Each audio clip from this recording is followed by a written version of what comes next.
Hi, everyone, and welcome back to the Estate Planning Expert Series, a live show where I interview financial advisors who are making estate planning part of their practice. And today I'm joined by Tim and Alexis Woodward, the husband and wife co-founder of Blend Wealth. Their firm offers a truly comprehensive approach to wealth management, including personal and business CFO services, wealth management, business advisory, and the support of an in-house team of CPAs. So that's what we're going to talk about today, is truly blending tax, wealth, and estate planning all in one business. And Tim and Alexis are just fabulous. They're both on the Trust and Will contributor panel. So you've probably seen some of their content come out in the Trust and Will Learn Center. They're awesome to collaborate with. And I'm so excited to have them because this is the first time that I'm having a husband and wife duo have an interview with me at the same time. So Tim and Alexis, welcome to the show. Thank you for having us. Thank you, Diana. All right, so where are you two dialing in from? Everyone knows I'm in Tampa, but where are you dialing in from? We are in good old Indianapolis, Indiana. Love it. Okay, I've always loved Indianapolis just because my name is in Indianapolis. So I've always felt that's like the only connection that I have to Indianapolis. So it's always had a place in my heart. Yeah, most people think about the race or basketball. Yeah, exactly. There you go. Most people, right? I'm not most people. Okay, so you are the first couple that we've had on this show together. So I have to start. What inspired the two of you to build Blend Wealth together? Yeah, so Tim had he had tried to buy into several different firms in the past, and it didn't work out for various reasons.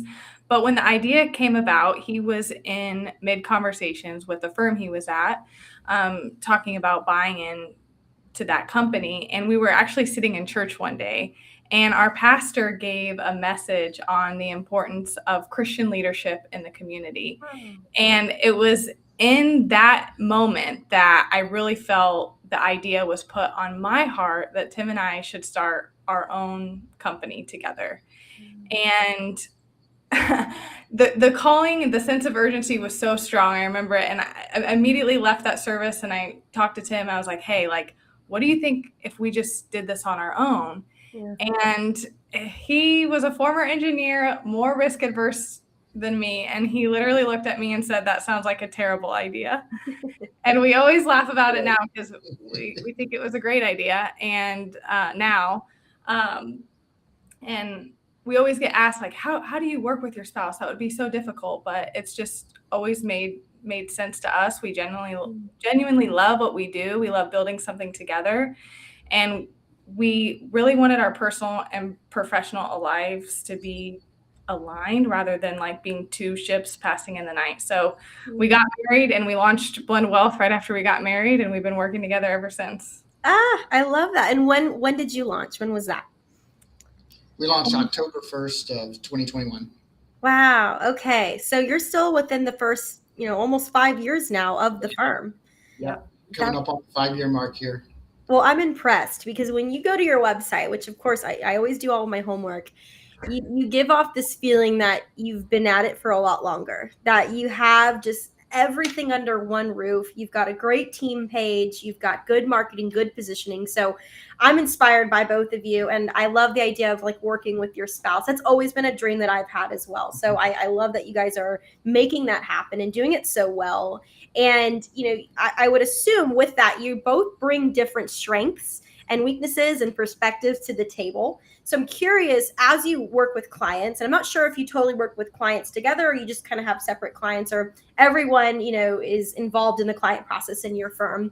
How do you divide or blend roles when navigating conversations with your clients about legacy and family wishes, decision-making? When we first started, we both actually attended every client meeting together. Tim naturally gravitated more towards the quantitative questions. Tell me about your income, assets, tax structure, all of the technical details. Yeah. And I was naturally gravitated more towards what excites you. Tell me about your goals. How do you want your life to feel? And I think that created a very holistic, comfortable experience for the clients. But our business has really grown quickly over the last couple of years. And so our roles have completely changed. It seems like every 6 months things are changing. Mm-hmm. Yeah, that's right. Like basically, we have a rolling whiteboard at home, and I can't tell you how many times we just go to the whiteboard and map stuff out. So, like Alexis is correct, we did everything as a team, and then eventually we got so many clients, we really had to start growing, and so we couldn't be in every meeting, and so we started asking ourselves, who is good at what, and what energizes you. And it was very, very clear that Alexis is very passionate about the qualitative things. She loves the vision, the mission. She operates 5 years in advance, and she cares about the culture and the team.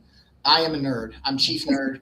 I just love crunching numbers and putting them in plain English, and I don't know what I'm doing next week. And so it became very quickly a realization for us both that if she would look ahead and just look up and tell us where the market's going, tell us what the future holds, tell us what other firms are doing and what other industries are doing that we should do. If she would give me the to-do list, I loved executing. And so that's kind of how we've divided the roles, and it's worked out pretty well going forward, with her being the visionary, me being the implementer.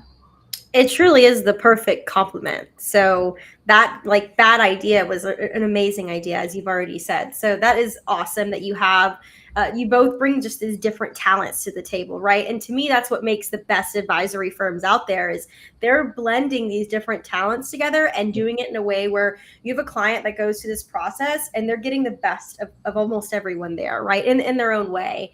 Now, you have CPAs on staff, which is, I literally wrote in my notes, I love this about your firm, because I think more advisory firms need CPAs on their staff. And this is not an interview about tax, but it becomes part of the process of estate planning, right? It adds another layer to your planning process. So how does having tax expertise in-house enhance the way that you approach estate planning and comprehensive wealth management for your clients? Sure. I believe, my personal conviction is, a multidisciplinary approach is where the industry is heading. And we're seeing that in different ways. We're seeing wealth management firms add estate plans. We're seeing accounting firms add wealth management, wealth management firms adding tax. And so everything is kind of merging together. And technology is making that merger happen with less ease and at a faster pace. And so we never created a wealth management firm because we wanted to incorporate estate plans. We never made a wealth management firm because we wanted to incorporate tax. What we do want to do, what our heart is, to serve our clients as best as we can. Yeah. And so at first we kind of partnered with CPAs in the early stages with varying degrees of success to offer tax services. But everyone the feedback was, we love how we work with you. We wish we could work with other professionals the same way. And as we just grew, we decided to invest in that and bring tax in-house. There's a lot of fantastic CPAs out there, but when we could control the client experience, and now the clients have one firm point of contact for more than just investments, it really adds a lot of value to their life, and it really enriches the firm. It allows us to work with fewer clients, but go a lot deeper. Yeah. Anything you would add to that, Alexis, just on the aspect of how the tax and estate planning kind of come together at any point? I think just as much as we can quarterback those processes for our clients, the better, and the more stress it takes off of their plate. Absolutely. That's so well said. And that's one of the things I like the most about technology, like a trust and will, is it, like you said, you didn't set out to build this whole estate tax, you built a wealth management firm because that's where your talent is. That's what you're good at. But when you can tap into powerful technology that'll help you build out these other arms that people really want, they really want everything to be in one, under one roof, and you can do it through technology that helps you scale. It is truly a beautiful thing. Now, I talked to a lot of advisors, and many advisors, even seasoned ones, still feel intimidated just at the thought of offering estate planning or bringing it in-house, or, they worry it's going to lead to complicated legal discussions. So what strategies or maybe even language have helped you keep these conversations with your clients simple, natural, confidence building, but in a way that you're not getting too down a rabbit hole that you never set out to get down in the first place by building a wealth management firm? I think people go down the rabbit hole too much and maybe make more of it than it is. I think there's a lot of unnecessary anxiety from advisors and even from attorneys who feel like this is a no-go mission. You cannot have the unauthorized practice of law. And I agree with that completely. Yeah. But if you change your frame of reference, and your frame of reference is now I'm a teacher and a guide, it is my role as an advisor to sort the marketplace for you, provide you with education, and guide you to a solution. I think it just changes the conversation. So I love estate planning, and most people that come in the door do not have estate plans, or they have some will that's from 20 years ago when their kids were minors. And so you're not even coming close to the practice of law to tell them, by the way, have you heard of estate plans? Do you know the key documents that comprise an estate plan? And let me talk about your situation. Do you have a need for simple set of estate plans, or do you have a lot of complexities where some heavy lifting would come in? Now I've educated them on the documents they can expect and that they should have in place, and I'm guiding them to either a solution like trust and will, or I'm guiding them to a local attorney in their area based on their complexity to get it done. And at the end of the day, I just want it done for them. And so if you just guide them that process, it takes all the anxiety out of the situation from my point of view. It absolutely does. I think that's a great way to put it, is you are the teacher, you are the guider, you're getting them to that point that they need to be in order to make this happen. And you're not the one doing that, right? You're not the one writing the legal language or telling them, hey, this is what you need. This is the type of trust you need with this type of component. You don't need to do any of that. That's what the technology does, which is so beautiful. That's right. Or the local attorney in your case. And I like that you kind of have both avenues for your clients, because it's important. Not everyone's going to fit in the same box, right? As you know very well. The last question I typically ask on the show to my guests, and feel free, whoever one of you wants to answer, is, for advisors who are just beginning to introduce estate planning, or again, maybe they're unsure, or, they're wary about technology, what advice would you give to them based on what's worked well for you at Blend Wealth?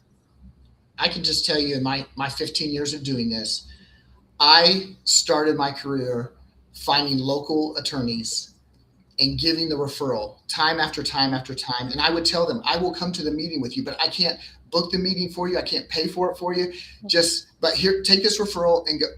And 9 times out of 10, the appointment was never made. Mm-hmm. And so when all these estate planning technologies came in, and we've evaluated a lot, and I firmly believe Trust and Will has the best balance in terms of user experience, frictionless questions to answer, and even that attorney support if needed. When we started offering Trust and Will, we went from like almost 1% taking our attorney referral to like 90% of our clients now having their estate plans in place and going through the process, because they don't have to leave our relationship and go form another relationship. They just continue the process through us. We're guiding them through the questions. When in doubt, we have some help menu buttons on the software, and we always have an attorney to fall back on if needed. And that has just allowed people to get through the process and get it done and check it off. And for me, that's been a game changer, especially the conversations that come out when you talk about estate transfer. Absolutely. Those conversations are leading to even more ways to collaborate with your client, right? More business opportunities, more relationship building with next generation. Yeah. That is. I really feel like with investments and stuff, you really find out about like what goals someone wants to accomplish for themselves. But when you talk about estate transfer, you really find out where their heart is for their family and their community. Mm-hmm. And that just rounds out the wealth picture for us. Yeah, and they're not going to leave anything off the table, right? It's all going to be put on the table because it's all important, and this is a big conversation. So much room for opportunity. And that's what we often say at Trust and Will, is estate planning is just, it's an opportunity opener in so many different ways. So I love that both of you are using Trust and Will in your business. I really appreciate that you have other avenues built in as well, that you've built something so just comprehensive, multidisciplinary approach. I respect it. And I just want to thank you both, because you've been awesome guests to have on today, and the first co-guests. So thank you so much for joining us, Tim and Alexis, and for all your contributions to the panel and all the content in the Learn Center. And if you don't know what the Learn Center is, feel free to scan the QR code at the bottom of the screen here. It'll take you to our website, but you can also hover over to the Learn Center. You'll see Tim in some articles. I know, Alexis, you're like right hand there with him with content. But again, it's the stories, it's the lived experiences that you're both sharing that really shape this profession and helps other advisors pick this up, hopefully listen into this interview and say, okay, I need to step it up. I need to improve a little bit. So thank you both for all of your time today. You're welcome. And that's the goal. Continual improvement, not perfection. Perfect. Literally, that is perfect right there. That statement. Thank you both. Take care.